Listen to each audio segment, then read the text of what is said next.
நாங்கள் இட்லி தோசைக்கு தகுந்த மாதிரி ஒரு சிக்கன் குருமா பண்ணுறோம். கடாய் வச்சு அதில் 2 ஸ்பூன் எண்ணெய், 2 ஏலக்காய், 2 கிராம்பு, 2 பட்டை வெடித்ததுக்கப்புறம் பச்சை மிளகாய் 2 பெரிய வெங்காயம் நீல வாக்கில் கட் பண்ணது நல்லா பொன்னிறமாக வதங்கணும். வதங்கிறதுக்கு பிஞ்ச் சால்ட் போட்டு நல்லா வதங்கினதுக்கப்புறம் இஞ்சி பூண்டு அது வதங்கிறதுக்காக கொஞ்சமாக சால்ட் போட்டிருக்கேன். அது நல்லா பொன்னிறமாக வதங்குற வரைக்கும் வெயிட் பண்ணிவிட்டு நல்லா கிளறிடுங்க. நல்லா வதங்கட்டும். அதுக்கப்புறம் இஞ்சி பூண்டு பேஸ்ட் ஒரு டீஸ்பூன் போட்டிருக்கேன். அதோட ஸ்மெல் போகிற வரைக்கும் நல்லா வதக்கணும். நல்லா வதங்கினதுக்கப்புறம் ஒரு ஸ்பூன்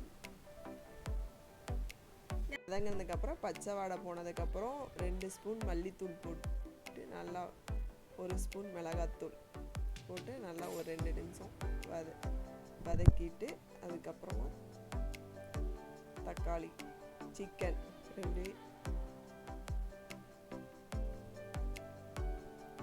நல்லா தக்காளியும் 2 நிமிஷம் போட்டு வதக்கினதுக்கப்புறம் சிக்கன் போடணும்.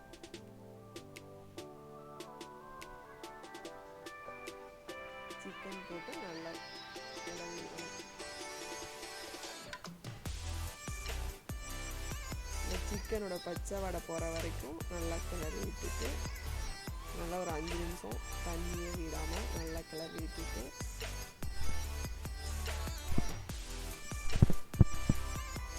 லைட்டாக சிக்கனுக்கு உப்பு போட்டு சால்ட்டு போட்டுருக்கேன்.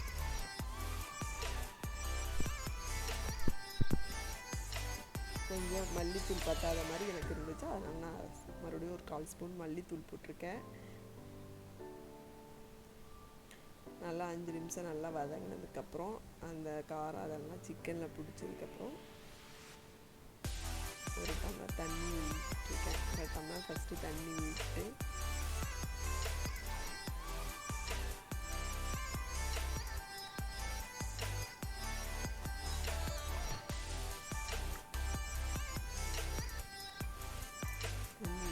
நல்லா ஒரு 5 நிமிஷம் 2 நிமிஷம் நல்லா கலக்கி விட்டுருங்க.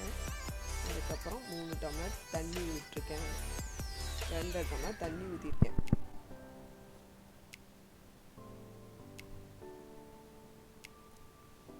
டம்ளர் தண்ணி விட்டு நல்லா கொதிஞ்சதுக்கப்புறம் 2-3 கொதி வந்ததுக்கப்புறம்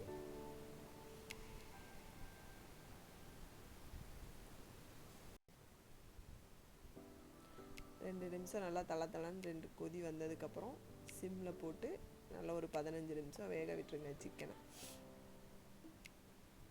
நல்லா கொதிஞ்சு 15 நிமிஷம் வெந்ததுக்கப்புறம் மூடி போட்டு வச்சிடுறேங்க. மூடி போட்டு வச்சு நல்லா கொதிஞ்சதுக்கப்புறம் 15 நிமிஷம் கழிச்சு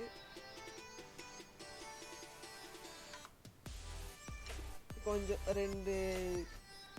2 பீஸ் தேங்காய் அதில் 4 முந்திரி பருப்பு 2 பெருஞ்சீரகம் சிறுஞ்சீரகம் போட்டு அரைச்சி நல்லா பேஸ்ட் பண்ணி அதில் ஆட் பண்ணிட வேண்டியதான். ஆட் பண்ணி 10 நிமிஷம் கொதிஞ்சு எண்ணெய் பிரிஞ்சு வந்ததுக்கப்புறம் இறக்கிட்டு நம்ம தோசைக்கு இட்லிக்கு ஆப்பத்துக்கு வச்சு சாப்பிட்லாம்.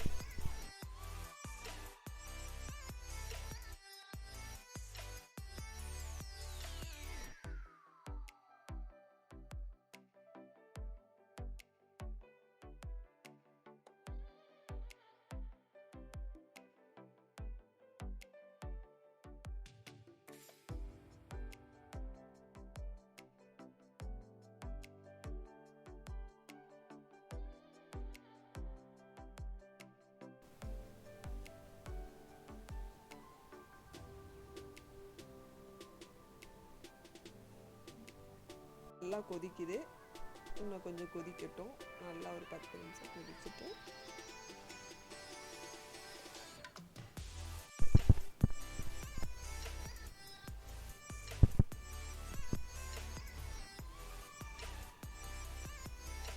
நல்லா கலக்கி விட்டு நல்லா கொதிக்கட்டும்.